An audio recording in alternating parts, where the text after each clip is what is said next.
हरे कृष्ण कृष्ण कृष्ण हरे हरे। पुंडलीकादाहर श्री ज्ञानदेव तुकाराम पंढरीनाथ भगवान माऊली ज्ञानेश्वर महाराज जगद्गुरु तुकाराम महाराज स्वामी समर्थ महाराज की जय। गुरु ब्रह्मा गुरु विष्णु गुरुदेवो महेश्वरा गुरु साक्षात् परब्रह्म तस्मै श्री गुरवे नमः।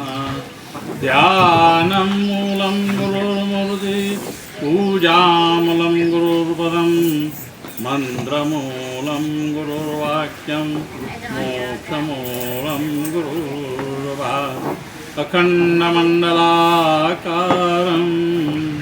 व्याप्तं येन चराचरं तत्पदं दर्शितं येन तस्मै श्रीगुरवे नमः। ज्या ज्या ठिकाणी मन जाय माझे त्या त्या ठिकाणी निजरूप तुझे मी ठेवितो मस्तक ज्या ठिकाणी तेथे तुझे सद्गुरु पायो। सिद्धांत अवधूत चिंतन श्री गुरुदेव दत्त श्री स्वामी समर्थ महाराज की जय। हरि ओम।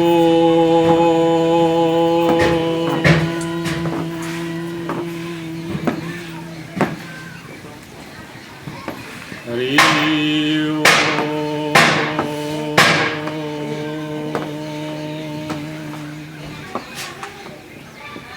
हरि ओम।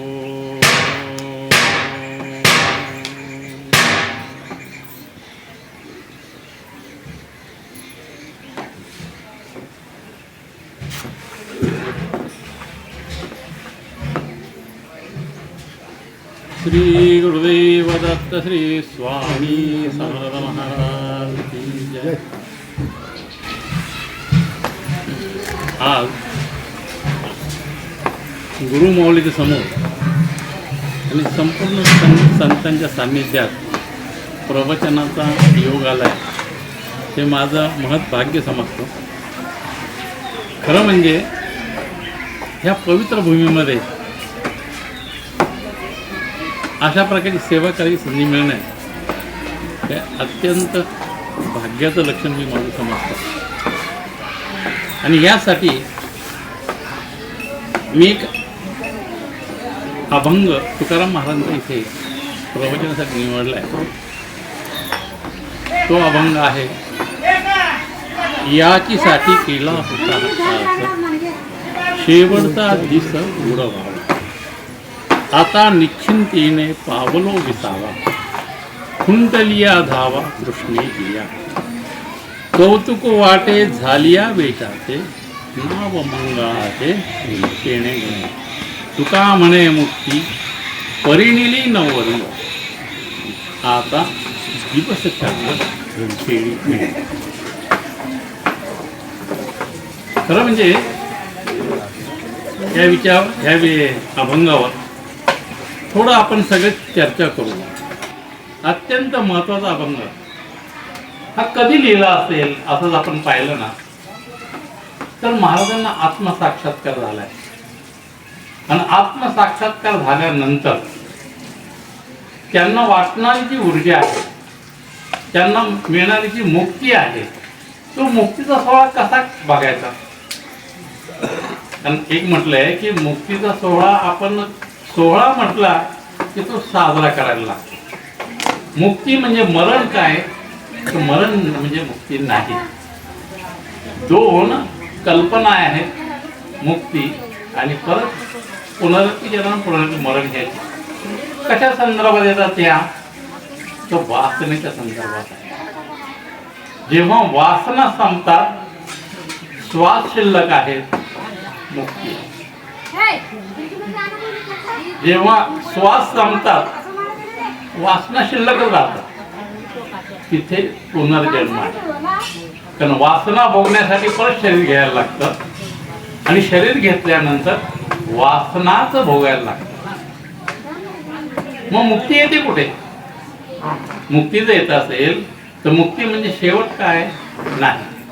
पण इथे त्यांनी तुकाराम महाराजांनी फार सुंदर शब्द काय वापरलाय, यादसाठी केला होता 8 तास. 8 तास त्यासाठी करायचा. 8 तास म्हणजे प्रयत्नाचे परोकाश. कशासाठी प्रयत्न केले? म्हणजे 2 काळ होते. जे आम्ही अभ्यास केलं याचा आम्ही संपूर्ण प्रयत्नपूर्वक विचार केला, त्याचं फलित काय झालं आणि फलित झाल्यानंतर त्याचा उपभोग काय झाला. हे जीवन मी जगतोय, कशासाठी जगतोय? त्या जीवनामध्ये जर मी काय कष्ट करत असेल, काय उद्देशाने मी करतो? अर्थ काम मोक्ष याच्यासाठी मी करतोय काय? मग मोक्ष आहे तर सर्वात शेवटची पावली. मग पहिल्या 3 अवस्था ह्याचं फलित काय? तर मोक्ष. मोक्ष म्हणजे काय? मुक्ती काय? वासना रहित जीवन म्हणजे मोक्ष. आणि मग वासना रहित जीवन मोक्ष असेल तर तो कसा असला पाहिजे? अरे मलाच माझा उपभोग घेता यायला पाहिजे. आता आपण पैसा कमवला, कशासाठी कमवला? की माझ्याच हौसी मौजेसाठी. जर ह्या पैशाचा उपयोग मला होत नसेल आणि मी नुसतं केलं तर त्याचा फायदा होईल का मला? भगवान दत्तात्रेयाने मधुमक्षिका एक गुरु केलेला आहे. का मधुमक्षिका गुरु केलाय? की तिच्यासारखं वागू नका. दत्तगुरूंनी 24 गुरु घेतले, त्यातले गुरु काही असे वागा आणि काही असे वागू नका हे सांगण्यासाठी केलं. आता मधुमक्षीचं काय केलंय की मधुमाशी जी आहे ना, रानोमाळ हिंडते, फुलावर बसते, सगळं मध गोळा, स्वतः खात नाही. बरं खात नाही कोणासाठी? घरच्यासाठी साठवते का? तेही नाही. आपल्या पोळ्यामध्ये ती आणून ठेवते. म्हणजे काय? धनसंचय केला जातो. धनसंचय केला कशासाठी? याचा जो उपयोग मला नसेल, माझ्या बाकीच्या लोकांना घे, माझ्या समाजासाठी नसेल, त्या धनसंचयाचा उपयोग काय? मग कुणी जरी येतो डल्ला मारतो किंवा आग लावतो खाली, त्यात माशात जळून जातो, परिणिती काय? मोक्ष नाही. त्या कर्मबंधनामध्ये आहे. आणि कर्मबंधन माझं धन माझं धन माझं धन असं केल्यानंतर त्याची हाव सुटत नाही. आणि हाव सुटल्यानंतर तिथेच माझा प्राण जातो. ही मुक्ती आहे काय? ही मुक्ती नाही. मग मुक्ती म्हणजे काय? वासना संपल्यानंतर मी माझ्या समाजामध्ये, मी माझ्या माणसांमध्ये मी स्वतःच आनंदी राहील, त्याला मोक्ष म्हणायचं. ही मोक्षाची कल्पना किती सुंदर आहे बघा. आणि मग असं जर झालं तर मुक्तीचा सोहळा भोगता येईल का नाही? मी मेल्यानंतर मला मोक्ष मिळाले, कोण बघते? तू गेल्यानंतर कोण भेटायला आले माहित नाही. आपल्याकडे एक बघा, आपले शास्त्र आहे, खूप चांगलं शास्त्र आहे की मनुष्याने देह ठेवला ना, देह ठेवल्यानंतर प्राण गेला, बाकी जीवात्मा निघालून गेला, काय राहिलं? कलेवर राहिलं. पण त्या जीवात्म्याला आपल्याकडे सांगितलं की 10 दिवस तो त्या आत्माभोवती फिरत असतो. का फिरत असतो? इतके वर्ष ह्या स्थूल देहाचा त्याचा संबंध आहे. तो सहजही सुटत नाही. त्याने जरी सोडला, त्याने मेला गेला, तो उचलून लोकांनी आणलाय स्मशानामध्ये. आता या सरणावर ठेवणार आहे, काळी लावणार आहे. त्याच्या आधी गुरुजींना सांगतात, गुरुजी काहीतरी करा. आणि मग गुरुजी येतात आणि मग आपल्याला विधी सांगतात. आणि त्या विधीमध्ये आता सगळ्यांना विधी माहिती आहे की नाही मला माहित नाही, पण असं आहे. तर त्याला ठेवल्यानंतर बघा आपलं ठेवतात, कणकीचे गोळे घेतात. आता मी सगळे 7 विधी सांगत नाही, पण काही विधी सांगतो. आणि ते 5 ठिकाणी 5 भोकावर ठेवतात. एक कपाळावर ठेवतात, छातीवर ठेवतात. या ठिकाणी तो केला जातो, त्याचा श्वास कोंडला जातो. काही ठिकाणी त्यातून गेलं जरी धनंजय जो आहे, वायू जो आहे, तो सर्वात शेवटी जातो. म्हणजे तो गेल्यानंतर 8-10 तासांनी सुद्धा जातो, इतक्या वेळ तो शहरात असतो. हा जाईल कुठून? त्याच्यात मार्गाने जाईल. मग ती मार्ग बंद केले जातात आणि मग गुरुजी ते संकल्प सोडतात आणि मग ते सांगतात की आता ह्या प्रेतात्मा झाला तो. बघा माणसाचं शरीराचे स्थित्यंत कसे होतात. मनुष्य देह आहे, देह प्राप्त झाला तोपर्यंत तो जिवंत राहतो, सगळी कार्य करतो. जेव्हा जीवात्मा राहतो, स्थूल शरीर राहतं, त्याला कलेवर म्हणतात. पहिले 10 दिवस तो दुसरीकडे फिरत असतो की आपल्याला कुठे जन्म घ्यावा अशी त्याची इच्छा असते. त्याच्या कर्मानुसार त्याला जन्म मिळतो. पण ते 10 दिवस आहेत ना, त्याला काय म्हणतात? प्रेतात्मा. तो प्रेतातच आहे, आत्मा आहे पण प्रेतात आत्मा. तो पहिला म्हणजे पितृलोकात गेलेला नाही. पितृलोकात कधी जातो? 10 दिवसानंतर त्यांना सगळ्यात तिलांजली दिली जाते आणि नंतर तो पितृप्रवेश. म्हणजे आता तुम्ही जर पाहिलं असेल तर 13व्या-14व्या वेळेला आपल्याला ते चप्पल, वाहन, छत्री हे सगळं देतात का की तुझा प्रवास पुढे व्हावा. हे सांकेतिक आहे.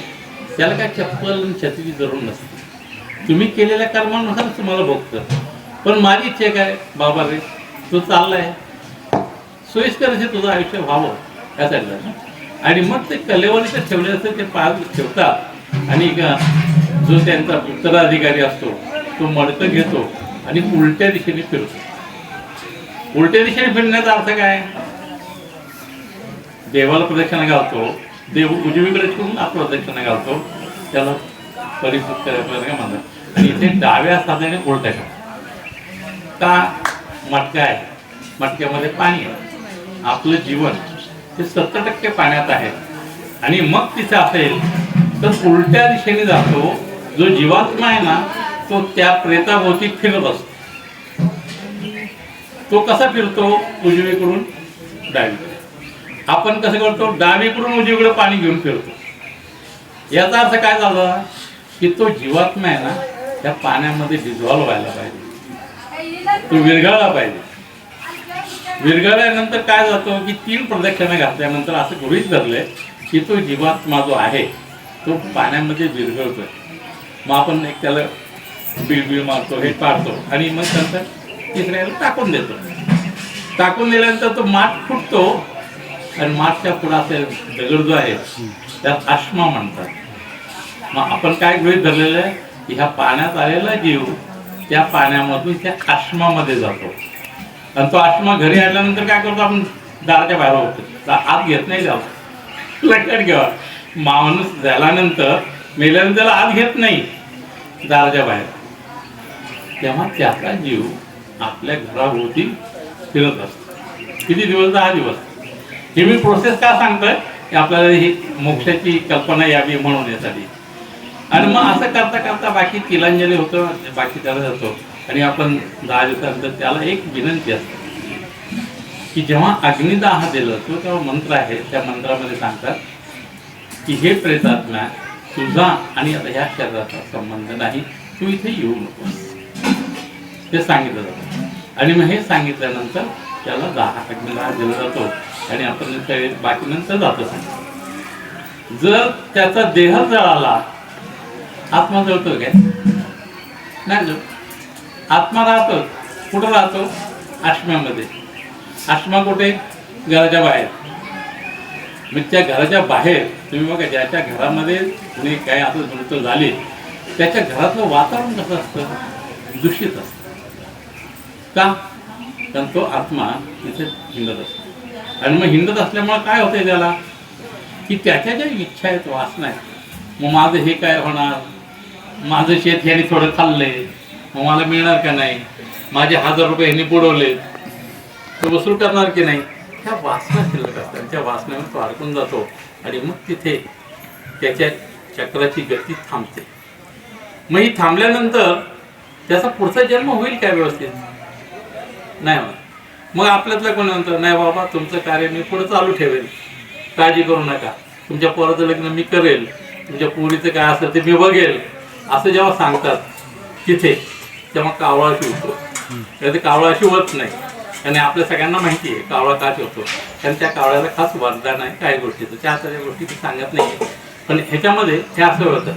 आणि मग काय होतं, मग तिथून त्याला त्या शरीरामधून त्या वासनेमधून बाहेर जायची परवानगी मिळते. मग परवानगी मिळाल्यानंतर काय जातं, त्याचेच जन्म, त्याचेच कर्म, त्याच्याच कर्मानुसार झालेले हे. मग तो त्या ठिकाणी जन्म घेतो ज्या ठिकाणी हे कर्म त्याला उपयोगी पडेल असं. मग कसं असेल, गीतेमध्ये सांगितलंय ना, तो योगभ्रष्ट कुठं उभं देईल, ती श्रीमंताच्या घरी उभं देईल. आणि आम्ही योगभ्रष्ट आहे का, आम्ही मार्गभ्रष्टच आहे, योगभ्रष्टाचा प्रश्नच नाही. तर मग आम्हाला जन्म कुठे मिळेल, तर आम्ही असेच कुठेतरी लोळत असू तिथे मिळेल. मग अशा घराण्यात जन्म मिळतो आणि मग हा पुढचा प्रोसेस आहे. ह्याच्यात मग काय, ह्या जे जन्म आणि मरणाच्या फेऱ्यात चालू होतात. आणि जेव्हा जन्म मरणाच्या फेऱ्यात चालू होतात तेव्हा मरणात जन्मानंतर परत कर्म येतं, कर्माची परत बंधनं होतात, बंधनातून मुक्तता नाही आणि परत चक्र चालू होतं. जर हे सुटायचं असेल तर रजसत्वाच्या पलीकडे त्रिगुणात म्हणजे त्रिगुणाकडे जायला लागतं. आणि मग तो जो आहे आत्मा तो कुठंतरी सात्विक मध्ये जातो आणि सात्विकातून त्रिगुणाच्या पलीकडे जातो. मग मौली काय म्हणते, कृष्ण काय म्हणतो, माझं स्थान कुठे आहे, ते धाम परमम. मग कुठे आहे, स्वर्गात आहे माझं स्थान. म्हणजे भू भुवा स्वाहा ती म्हणले ना, भूलोक, पितृलोक आणि स्वर्गलोक. ह्या स्वर्गलोकापर्यंत जरी गेलं ना तरी परत खाली यायला लागते. स्वर्गलोकामध्ये देवांची जरी वस्ती असली, पुण्य कर्मात्म्याची पुण्यात्म्याची असली तर पुण्य भोगलं की क्षीण होते आणि परत त्याला खाली यायला लागतं. आणि मग त्याला परत ह्या मुक्तिलोकातून परत आपला उद्धार करायला लागतो. पण सत्वाच्या ज्या पलीकडे गेलो म्हणजे स्वर्गाच्या पलीकडे गेलो. आता स्वर्गामध्ये सर्वात श्रेष्ठ देव कोण, इंद्र. इंद्रालाही आपली खुर्ची कधी जाईल ह्याची भीती असते, आहे की नाही. मग त्याला ती भीती असते म्हणजे तो मुक्त आहे का, नाही. मग बळीराजाची गोष्ट सांगतात, बळीराजाला खाली का घातला, बळीमध्ये का घेतला, कारण इंद्राला भीती वाटत होती की हा बळी जर मोठा झाला ना माझी खुर्ची घेणार, मग मला कुठं पाठवणार. त्यामुळे ती मुक्ती नाही, ती पुण्याचं पान आहे. जोपर्यंत पुण्य गाठील आहे तोपर्यंत तुला सुखभोग आहे. तिथे सुद्धा दृष्ट वाचना मनात येते, याला कसा गाडी गाडावा, याला गाडावा कसा. आपल्याकडे बळीराजा ही कल्पना मी मागच्या वेळेला एक सांगितलं होतं. आपल्याकडे बळीराजा शेतकऱ्याला म्हणतात, ते चुकीचं आहे. शेतकरी बळीराजा नाही होत, तो देणारा आहे, लोकांना देणार आहे. आणि त्यात असं त्याची देण्याची वृत्ती असल्यामुळे त्याला कोणी खाली घालेल काय नाही. पण आपली उगाच संकल्पना आहे, गाड देते, गाडला पाहिजे. गाडतो तेव्हा बळीराजाने सुद्धा पण एक विनंती केली की वामन, त्याला माहिती असते वामन रूप कोण घेऊन आलेला आहे, देवा तूच आलाय ना, ठेव माझ्या डोक्यावर डोकं, पायावर ठेव, डोक्यावर पाय ठेव, मला माहिती तू मला कुठे जाणार, पण देवा कुठेही ठेव, तू माझ्या दारात उभा राहा. म्हणजे बळीला जरी खाली घातला तरी विष्णूला त्याच्या दारात उभा राहायला लागेल. मग विष्णूचं स्थान कुठे, पाताळात सांगितलं. जो ब्रह्मांड त्रिभुंडाचा नायक आहे तो राहतो कुठे, बळीच्या द्वारी तिष्ठीने. हे कशामुळे होतं, कर्मामुळे. बळीचं कर्म एवढं चांगलं आहे की देवा तुला वाटतं ना मी खाली असावं, मी अवश्य खाली जाईल, पण ज्या ठिकाणी जाईल त्या ठिकाणी तू माझ्या दारात उभा राहायला पाहिजे. सांगायचं कारण हे मुक्तीचा सोहळा आपल्याला उपभोगायचा आहे. आणि अट्टहास केल्यानंतर, कशाचा अट्टहास केला की हा दिवस शेवटचा दिवस. आता कोणाला माहिती शेवटचा दिवस कधी असतो. आपल्याला तर कळलं की माझा शेवटचा दिवस उद्या आहे, मी आजच तयारी करून येईल, नवी ड्रेस, तुम्ही का मला साडी, मला माहिती काय तुम्ही देणार आहेत, करेल. तिला पैसे लागत नाही, साडी लागत नाही, नवे कपडे लागत नाही, शर्ट नाही, कोट नाही, काय नाही. तिथं जाताना आला आणि गेला, त्याला काहीही लागलं. तो शेवटचा दिवस असतो. आणि शेवटचा दिवस करण्याचा अधिकार फक्त संतांना आहे आणि योग्याला आहे, बाकी कोणाला आहे. योग्याला समजतं. आज आता शंकर महाराजांची पुण्यतिथी, त्यांनी 125 वर्ष शंकर महाराज जगले. दर 36 वर्षांनी असा योग यायचा की त्यांचा मरणाचा योग आहे. पण तो योग टाळायचा कसा आहे त्यांना माहिती होतं आणि त्या दृष्टीने ते टाळत असत आणि पुढे 36 वर्ष जगले. आणि शेवटचं जेव्हा झाला तेव्हा त्यांनी सांगितलं की आता वाचा, म्हणजे ज्ञानात राहणारे जे होते त्यांना त्यांना गुरुचरित्र उलट चालत वाचायला सुरुवात. आणि शेवटचं जेव्हा म्हणजे पहिला अध्याय आला तेव्हा यांनी देह ठेवला की ते शंकर महाराजांची कथा आहे. ह्या लोकांचं तर काय त्यांनी ठरवलेच असतं की अवतार कार्य संपले, चला संपलं. अवतार कार्य संपलं की कुणीही राहायचं नाही. इव्हन रामाने 11,000 वर्ष हे केलं. पण शेवटी काय काल म्हणून कोण आले, तोच आला काल. महाराज चला आता जायचंय. तर एकटं जाणार नाही, सगळेजण जायला पाहिजे. लक्ष्मण गेला पाहिजे, भरतही गेला पाहिजे, शत्रूने गेलं पाहिजे. आणि मग काही काळाच्या रूपाने ती गोष्टी तुम्हाला माहिती आहे की लक्ष्मणानं त्यांनी सांगितलं की असं जा. आणि लक्ष्मणाला पहिला सजा दिली की तू जा. शरयूमध्ये त्यांनी उडी टाकली. नंतर रामाने गेले आणि सगळ्यांनी तिथे देहाचं समर्पण केलं. काळाच्या पुढे कोणी तो मृत्यूचा सोहळा झाला का नाही झाला. तुकाराम महाराजांनी हा मृत्यूचा सोहळा स्वतः पाहिलाय, अनुभवलाय आणि म्हणून हा आनंद लिहिलाय त्याने. आता निश्चिंतीने पावलो विसावला. आता मागे झालं ते झालं. वर्तमान काळात काय आहे, मागे एवढे कष्ट केले म्हणून मला ते झाली आणि आता माझ्या तिथे काहीही नाही. तृष्णा ही नावालाही शिल्लक राहिलेली नाही. वास्तव नाही तसली तृष्णा. ज्याला वासना इच्छा असेल त्यालाच तृष्णा निर्माण होते. वासनेच्या पुढची अवस्था म्हणजे तृष्णा. कशी एखादी वासना निर्माण झाली, सगळ्याच वासना पूर्ण होतात अशा नाही. पण आता वाटतं की नाही ही वासना आपण केली पाहिजे. आणि मग ते झाले आपण जोर धरतो, नाही लावलंच नाही. 2 एकर का होईना आपल्या नावावर शेती असलीच पाहिजे. मग काय त्यांच्या बांधाला बांध लागला तरी चालत, त्यांची थोडी घेतली तरी चालत. 2 एकर पाहिजे. आजीनं म्हणलं बांधाचं पलीकडून टेकलं तरी चाललं. माझी पावणे तोडून भरते. सरकारी मोजणी आणायची, पलीकडे आणायची. बाबा घे तिकडं थोडं, पलीकडे येणारच नाही मोजणीला, लाव तिकडं मोजणी. माझ्या नावावर जोडला. ही तृष्णा कधीही संपत.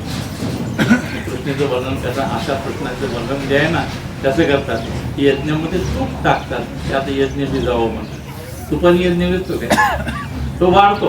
म्हणजे तृष्णा आणि आशा त्या अशा प्रकारच्या आहेत की ते आपोआप वाढतात. मग आता त्यांनी काय सांगितलं की माझी अवस्था कशी झाली, आता निश्चिंत झालोय. निश्चिंत म्हणजे कशाचीच काळजी नाही. तृष्णाच नाही मला, इच्छा नाही. इच्छा संपलेली आहे, तृष्णा संपलेली आहे. मग काय झालं, खुंटलिया धावा. आता कशाची पाठी पळायचं नाही ना. मी पळणार कसं, मला काय पाहिजे तर मी पळणार. माझे तर सगळं पूर्ण अवस्था आहे, तुम्ही पळणार कोणासाठी.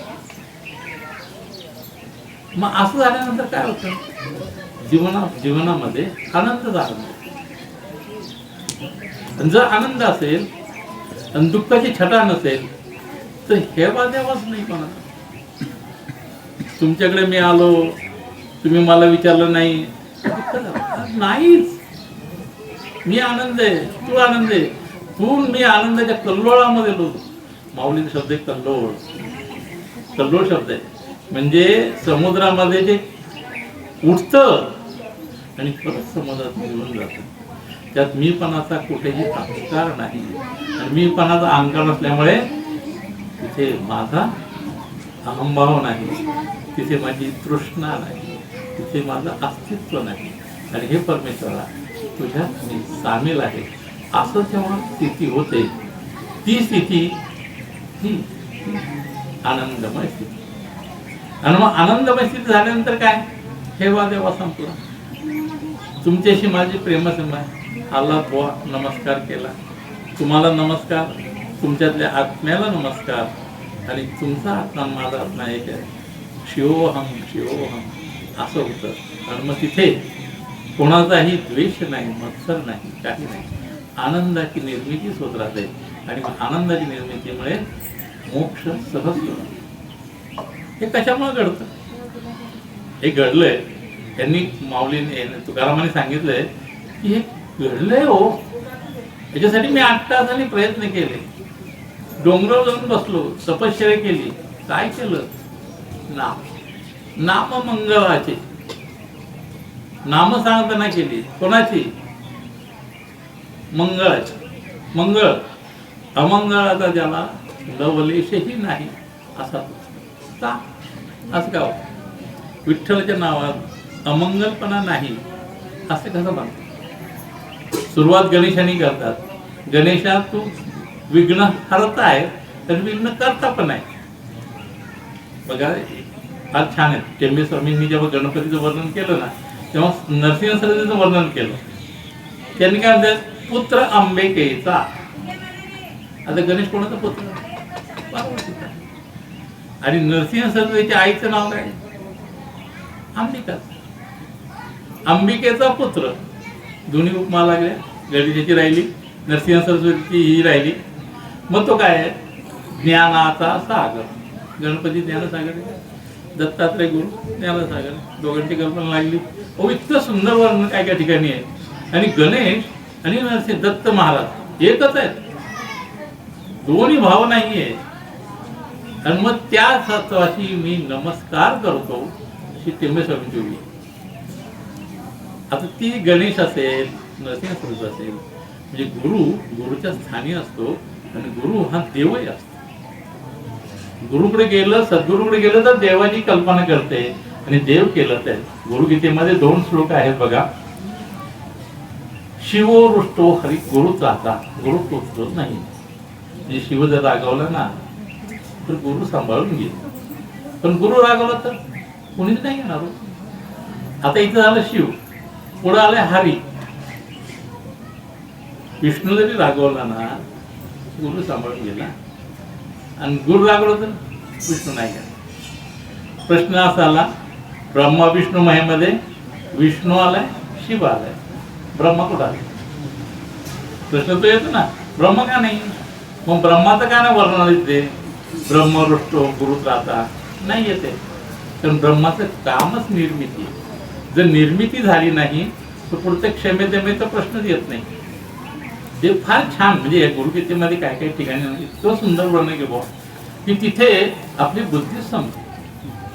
आणि इतकं सुंदर वर्णन केलंय. तर मग देवाला आता यांनी सांगितलं की पहिला नमस्कार कोणाला करायचा? देवाला करायचा, गुरुला.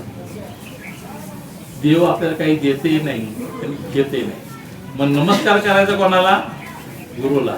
की त्यापर्यंत जो मार्ग आहे ना, जो दाखवणारा जो आहे तो एकच. ज्ञान उत्पद्यते स्वयं असं त्यांनी सांगितलं. गुरुच्या नामस्मरणाने, गुरुच्या सेवनेने, गुरुच्या आराधनाने ते ज्ञान आपोआप उमलतं. ज्ञान येतं का बाहेरून? बाहेर गेला अर्धा किलो ज्ञान द्या, कोणी देतं? मग तुम्ही प्रयत्नाने अमंगळाचं जेव्हा काढून टाकलं तेव्हा मंगळाचं स्वरूप राहतं आणि ते ज्ञान उत्पत्ती पावतं. ज्ञान उत्पत्ती पावल्यानंतर काय होते? तर मी ब्रह्म आहे, मी देह नाही, ही भावना स्थिर होते. आणि ही भावना स्थिर झाल्यानंतर काय होतं? मग काही सुख दुःख आले देहाला, मला नाही. तुकाराम महाराजांना ओसाच्या दांडक्याने बडवलं. अरे बडू द्या रे, त्यांना तरी मिळेल. शरीराला, माझ्या स्थूल शरीराला तर मार मिळतो, पण माझ्या मुलांना, माझ्यासारख्या मुलांच्या मुलांना हा मिळणार आहे. तो आनंद किती मोठा आहे. मग किती दणके पडले त्याचा त्याला संबंध नसतो. आणि असा प्रकार झाल्यानंतर मग तो आनंदच असतो. आणि मग घरी आले माझ्या किती वर्ष आणले बाबा? अरे म्हणजे एवढंच राहिले तुला, एवढ्याच त्याला जायचे. आणि मग ती आवडी बाई येते, एवढी उसाची मुळी सगळी वाटून टाकली, पोराला एवढं आणले. अगं ती पण माझीच लेकरं ना. असं सांगितल्यानंतर जळी स्थळी तो भगवत दिसणार. आता ह्या ठिकाणी हा अभंग जेव्हा लिहिला ना, हे लिहिले, हे खूपच बाहेर पडतोय बरं का, याच्यासाठी काही स्पेशल प्रयत्न करायला लागत नाही की आता मला रचला पाहिजे का अभंग, रचला जात नाही. आम्ही म्हणतो ना, आम्ही 2 अभंग लिहितो, कुठलं लिहितो ते प्रत्येक वेळेला काहीतरी दिसतंय नाही असं नाही, असं राहिलं, असं नाही, असं राहिलं पाहिजे. मग असं होत नसतं. तर इथेच नाही, ती इथून पुढे नाही. जेव्हा आपण विचार करतो ना, विचार करण्याच्या ह्या पद्धती आहेत, त्या वाचेच्या ज्या परत आहेत. कोणत्या? परापश्यंती, मध्यमा आणि वैखरी. आता वैखरीची जे करतो ते ज्ञान जे काय आहे ते प्रगट होतं. वद धातूपासून वदती धातू मिळतो, आणि वद म्हणजे मुखाने उच्चार करणे, याला वद म्हणतात. मनात सुद्धा आपल्याला जप करता येतो, रामकृष्ण हरे रामकृष्ण हरे. आपण तोंडाने वैखरी झाला, पण आपण तोंडाने बोलायचा नाही, मनाने बोलायचा, कानाने ऐकायचा, म्हणता येतं, मध्यमातून जप करता येतं. त्याला वैखरी म्हणत नाही, वदती म्हणत नाही, तर स्मरती म्हणतात. आणि स्मरणामध्ये 3 प्रकारच्या बाब आहेत की जिथून स्फुरण तयार होतं. स्फुरण कुठून तयार होतं? तर बिंबीच्या देठापासून स्पंद तयार होतं. असं काहीतरी हालायला काय आपलं रामकृष्ण हे म्हणायला पाहिजे, असं आलं काय म्हणायला पाहिजे, काय म्हणायला पाहिजे. मग तो स्पंद तयार होतो परेमध्ये, आणि परेमधून त्याची पुढे वायूच्या रूपाने ऊर्ध्वगती होते. वायूच्या रूपाने मनामध्ये तो साठला जातो, आणि मग मनामध्ये विचार केला जातो काय म्हणायचं. रामकृष्ण अन्याय म्हणलं तर संकल्प विकल्प करणारं म्हण, आणि मग ते सांगितलं की नाही, ते म्हणलं तर बरं आहे, नाही म्हणलं तरी चालतंय, पण मोठ्याने म्हणलं नाही, मोठ्याने मला म्हणलं तरी चालतंय. उच्चार रामकृष्ण यायचं व्हायला पाहिजे ना, तुलाच ऐकायला यायला पाहिजे. मी मध्यमामध्ये जे येतो तुलाच मलाच ऐकलं येतं. रामकृष्ण हरी म्हटलं तरी यांना ऐकलं येईल का? नाही यायचं. नाही काय माझा संबंध आहे म्हणायचं का नाही. तिथून मग ती मनामधून बुद्धीकडे जाते. खरंच निश्चयात्मक म्हणायचं की नाही. बरं म्हणायचं तर कसा म्हणायचा? बुद्धी निर्णय घेते. नाही नाही, तुझ्या मनातला विचार आहे ना, तुझ्या मनातली स्पंदन तुझ्या शरीरातच राहणार आहे, पण तुझ्या मुखाने घडलं ना तर सगळं समाजाला त्याचा स्पंदनाचा लाभ होणार आहे. मग म्हणणं मोठ्यांनी रामकृष्ण हरी, आणि मग आज्ञा सुटते मेंदूमधून, वैखरुणी कर.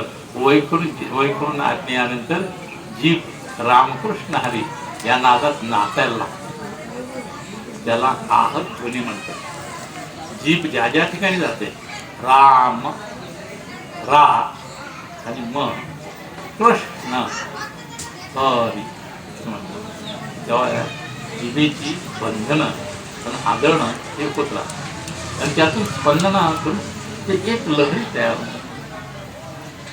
कोणत्याही मंत्राला घ्या, मंत्रशास्त्रामध्ये तो प्रकार आहे की तो मंत्र तोंडाने म्हटल्यानंतर त्याचे स्पंदन निर्माण होतात, आणि संपूर्ण या विश्वामध्ये ते पसरले जातात. मग रामकृष्ण हरी रामकृष्ण हरी असं म्हटल्यानंतर काय निर्माण होतंय? या वातावरणाच्या लहरी सुद्धा त्याच पद्धतीने हालतात, आणि तेच तुमच्यापर्यंत येऊन पोहोचतात. एक आतलेला जप, बाहेर पडणारा जप, विश्वामध्ये पडणारा हा जप, आणि ह्या जपामधून होणारा परत प्रतिध्वनी आणि आपल्यावर होणारे संस्कार, त्यामुळे आपलं चित्त शुद्ध शुद्ध शुद्ध शुद्ध होत राहतं. आणि समातून रजातून सत्वामध्ये असं करून सात्विकतेच्या भावनेकडे ते वाढते, आणि मी सत्वाच्या पलीकडे जातं.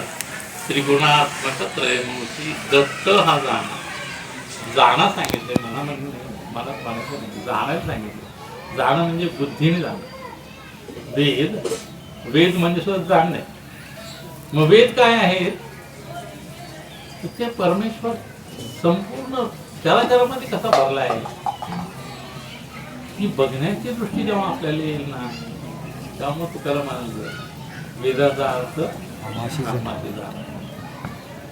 काय ते तुका मग बाकीच्यांना नाही जमलं. त्यावेळेला किती पंडित होते त्यांच्या बरोबर, त्यांना नाही जमलं.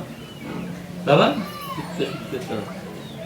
चित्त शुद्धच्या अंतःकरणाचा इफेक्ट वेदही तर नाही. आम्ही वैकुंठवासी वैकुंठवासी आलो याच कारणासाठी, यासाठी आलो. तर तुकाराम महाराज पहिले संस्कार नाही केले. संसार केला की एक नाही 2 बायका केल्या, पोरं झाले, तर संसार केलाय. पण संसार करताना सुद्धा मी परमेश्वराचा अंश आहे याची जाणीव जेव्हा झाली तेव्हा त्यांचं लिमिटच नाही, अमर्याद असं शांतता त्यांना मिळाली, आनंद मिळाला.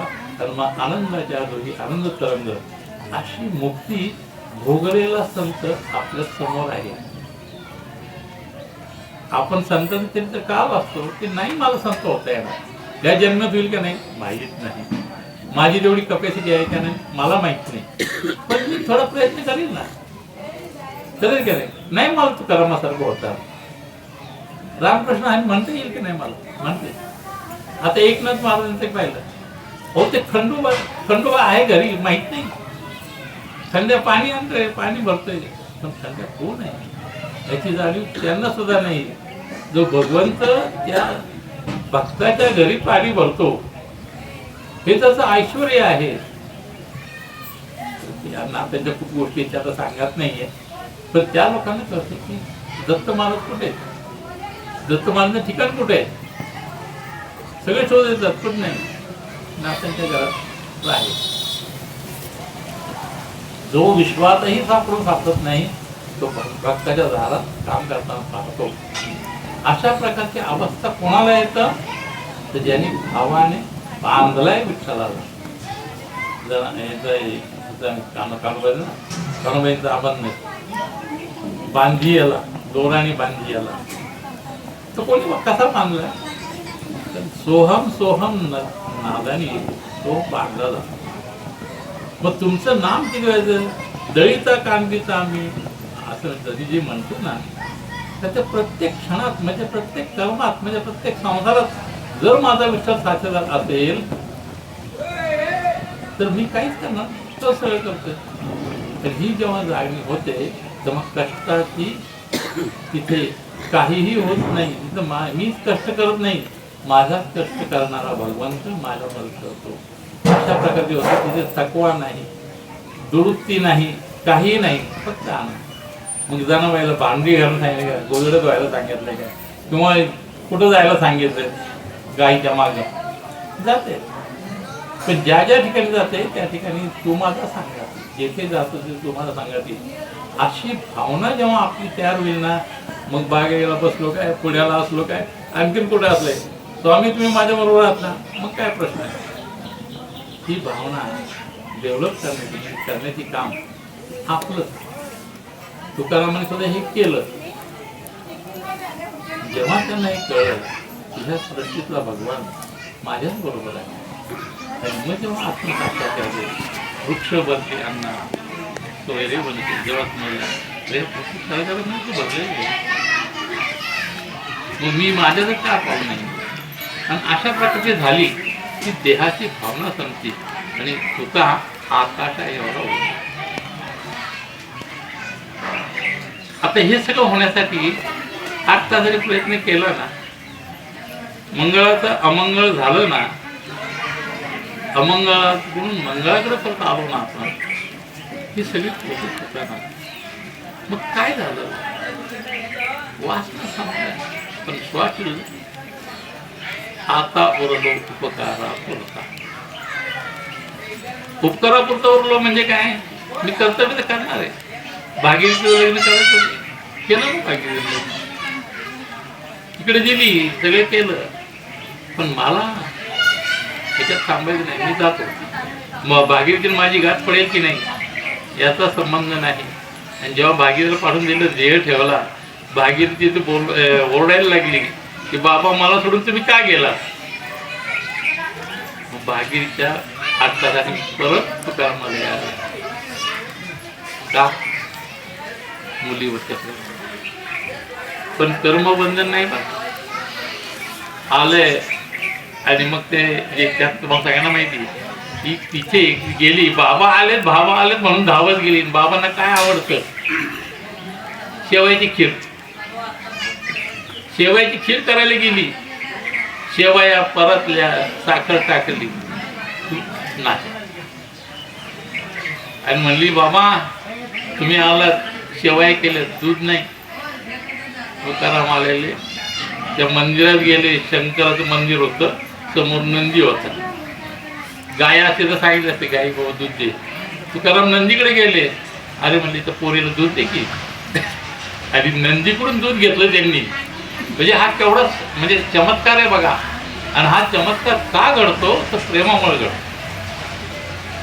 आणि मग ते दिलं, दूध घातलं, शेवया खाल्ल्या. महाराज गेले ना, महाराज थांबले नाही. आजही त्या गावात यात्रेला शेवयाची खीर केली जाते. त्याच्यापेक्षा यांना जास्त माहिती. तर मी पण पुण्यात असल्यामुळे ते उर्दूचा माझा संबंध आहे त्यामुळे झाले. मग ती शेवयाची खीर आजही तिथे प्रसादाकडे की जे म्हणजे नंदीच्याकडून त्यांनी दूध काढलं. हे सामर्थ्य कोणाचं? परमेश्वर. चराचरामध्ये असे गाई तर देईलच हो दूध. आमच्या गुरुचरित्रामध्ये गाय म्हैस यांच्याकडून दूध घातलेली उदाहरणं आहेत.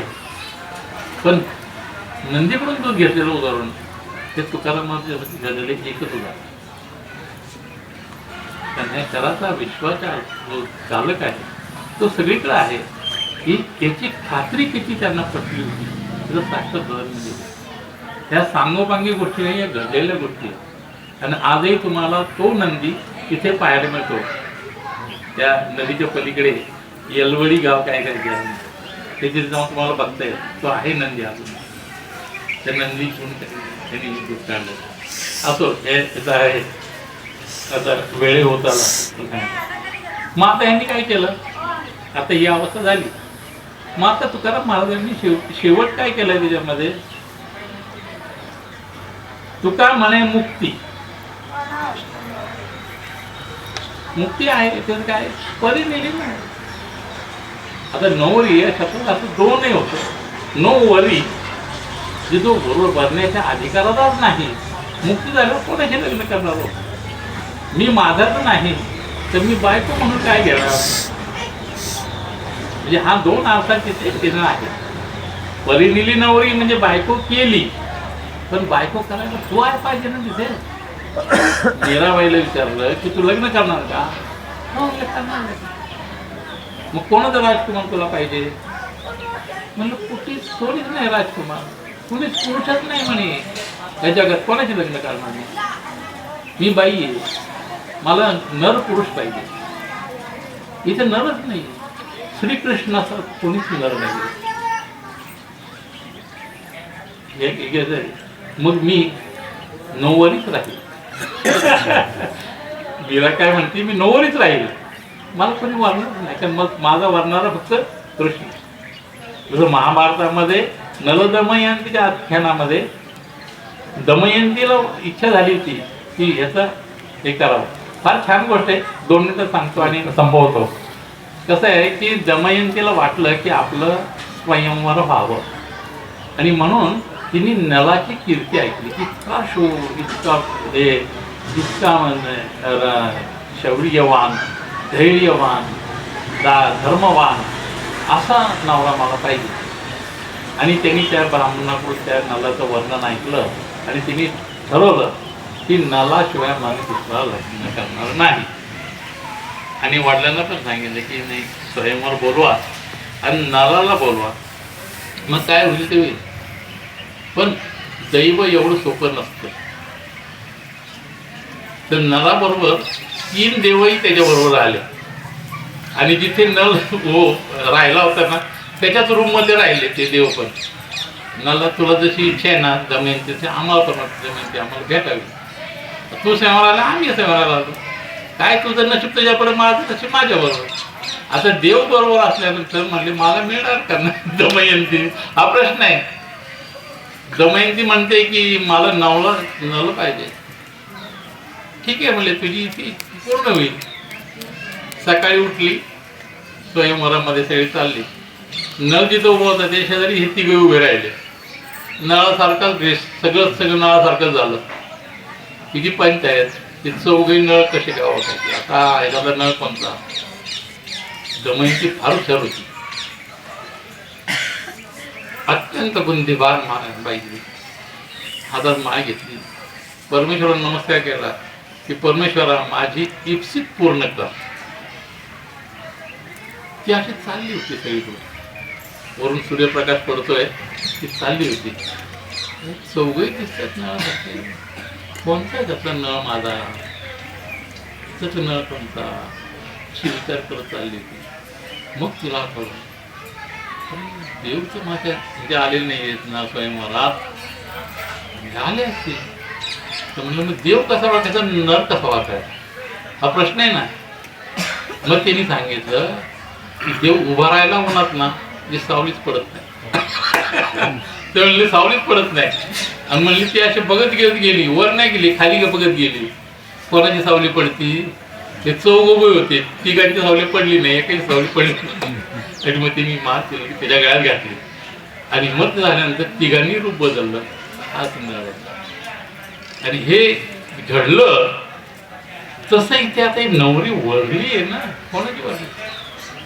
मी माझा नाही, मी कोण आहे, मी तो आहे.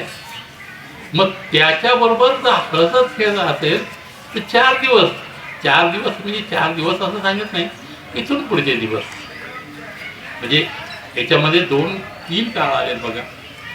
भविष्य काळ आलेलं नाहीये, भूतकाळ आलेलं आहे. भूतकाळात प्रयत्न केले त्यामुळे आत्ताची स्थिती निर्माण झाली. आणि आत्ताची स्थिती निर्माण कशी झाली आहे की मी परब्रह्म आहे, माझे प्रश्न राहिले, माझ्या वास्तव राहिले, काही राहिले. आणि मग त्यांनी काय म्हटलंय, तुका म्हणे मुक्ती वरिली नव्हे. आणि आता म्हणजे वर्तमान काळात आलंय परत बघा. आता दिवस 4 खेळी गेली, माझ्याकडे वासनाही नाही, माझे प्रश्नही नाही, सगळे गेले. इथून पुढचे जी अवस्था आहे तर मी आनंदाचेच आहे. मग अशी आनंद असेल तर यासाठी केला आता त्या गोष्टीसाठी त्या आकाश मी केला आहे असं तुकाराम महाराज पदोपदी सांगतात. आणि प्रत्येकाने जीवनात अर्थ घ्या. आपल्याकडे आपण विठ्ठलाचं नाव घेतोय, विष्णुमय जगत आहे. महाराजांच्याकडे आलोय, विष्णुमय जग आहे. विष्णू हे एकच रूपात त्यामुळे वेगवेगळ्या अवतारामध्ये म्हटले. दत्त स्वरूप आहे म्हणजे वर्तमान काळात जगायला शिकवणारे दत्त महाराज आहे. म्हणून मी नेहमी सांगतो दत्त संप्रदायामध्ये सर्वात महत्व काय, तो आत्ता कसा जगतो. माग काय जगला ठीक आहे, आता तरी तुकाराम महाराज म्हणतात आता तरी एक पुढे काय करू नका नाश आयुष्याचा. अरे माग झालं ते झालं, जाऊ दे, आता तरी सुद्धा पुढे जाऊ द्या. आणि हे तुकाराम महाराज वारंवार सांगतात. आणि ह्यामुळे तुम्ही तुमचं आयुष्य घेऊन घ्या आणि तुमच्या जीवनात आनंद निर्माण करा अशी महाराजांची विनंती आहे. म्हणून महाराजांचे परत एक छोटा अभंग आहे, म्हणतो बाकी म्हणजे फक्त वाचतो, म्हणत नाही आता, तर आपल्याला वेळेचं प्रबंधन आहे. 4:45 वाजायला आहे. घेई घेई वाचे माझे, घेई घेई माझे वाचे, काय गोड नाम विचार. बरं तिथे उपदेश तोच आहे, नामस्मृती घ्या. अमंगळाचं करून मंगळाकडे जायचं असेल ना तर ह्याच्याशिवाय उपाय नाही. तुम्ही घ्या रे डोळे सुख, कशाचं सुख घ्या, म्हणजे ध्यान तुम्ही त्याचंच करा. पहा विठोबाचे पण तुम्ही ऐका रे काम, म्हणजे स्मरण वाचाचे वदन कीर्तन आणि मनन हे विठ्ठलाचंच व्हायला पाहिजे. हे तुकाराम महाराजांची परत सांगणे. मना तेथे दावगी सर्वात महत्वाचं. सर्वात शेवटी करताना त्यांनी सांगितलं की हे कान डोळे ना हे वैरी आहेत तुम्ही, पण मन जर तिथे जोडलं ना तर ते तुमचं आयुष्य बदलून टाकते. म्हणून मना तेथे दावगी असं त्यांनी सांगितलं. आणि राहे पाहिजे तुका म्हणे जीवा नको सोडूया. सगळे संत लोक तुमच्याकडे बोलायची माझी जास्त हे नाही आहे, पण जेवढं केलं निरोप स्वामी देवाने अर्पण करतो. चुकला असेल माझं सांभाळून घ्या. श्री गुरुदेव दत्त श्री स्वामी समर्थ महाराज की जय. विठ्ठल विठ्ठल विठ्ठल विठ्ठल विठ्ठल विठ्ठल विठ्ठल विठ्ठल विठ्ठल विठ्ठल विठ्ठल.